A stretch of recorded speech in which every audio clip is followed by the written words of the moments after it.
And இப்ப பாரதிராஜா அவர்களுமே சில health கண்டிஷன்ஸ்லாம் வந்து ஃபேஸ் பண்ணிட்டு இருக்காரு. லைக் அவர் வந்து உடல்நிலை சில கோளாறுகள் இருந்தனால இப்ப டாக்டர்ஸ்லாம் போயிட்டு இருக்காங்க. நீங்களும் அவருக்கு வந்து சிகிச்சைலாம் பண்ணிட்டு இருப்பீங்க. அண்ட் இந்த ஒரு செய்திய கேட்ட உடனே இன்னமும் ரொம்ப கட்டாயம். இது பெரிய ஒரு அதிர்ச்சி. அவர்ட்ட போனா உயிர் ஏன் வாழணும்னு நெனச்சு பேசுவாரு. அது ஆறுதல் சொல்லி, அதிலிருந்து வெளிய கொண்டு வந்து அவர் வாழ்க்கை பயணம் தொடரணும்ல. சப்போஸ் மத்தவங்க ஜெனரலா சொல்றேன். ஒரு இறந்துடுறாங்க. உதாரணம் என்னையே எடுத்துக்கங்க. எங்க அம்மா வந்து எனக்கு உயிருக்கு உயிர். அம்மா இறந்த உடனே ஒரு நிமிடம் அழுதேன்.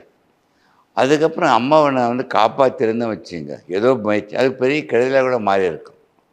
எதுக்கு நான் சொல்ல வரேன்? உடனே நான் அந்த நிமிடம் முடிவு பண்ணேன். நான் எவ்வளோ தவமா இருந்தாலும், அம்மா நினைச்சு, சொக்கலிங்கத்துக்கு ஹார்ட் அட்டாக் வந்து நான் இறக்குறேன்னு வச்சுக்கங்க. அவங்க வந்துட போறாங்களா உயிரோட? ஸோ எந்த இழப்பையும் மாற்ற முடியாதுன்னு சொன்னோனே, அதை ஏற்றுக்கொண்டு, அன்னிலிருந்து முடிவு பண்ணேன்.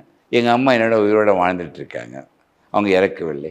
நான் இறக்கும்பொழுது அம்மா இறக்கப் போறாங்க. அப்படி முடிவு பண்ணிட்டு அவங்க இறப்பு இல்ல. ஸோ மனிதனுக்கு எவருக்கும் எதுவும் இழப்பில்லை. தன் உயிர் தன்னை விட்டு பிரிவது தான். ஸோ மற்றது அனைத்தும் வந்து கஷ்டம் வரும், இன்பம் வரும், துன்பம் வரும். அதை அக்செப்ட் பண்ணி மனித வலிமை நம்ம வச்சுக்கணும்னு நினச்சிட்டு இருக்கேன் தம்பி.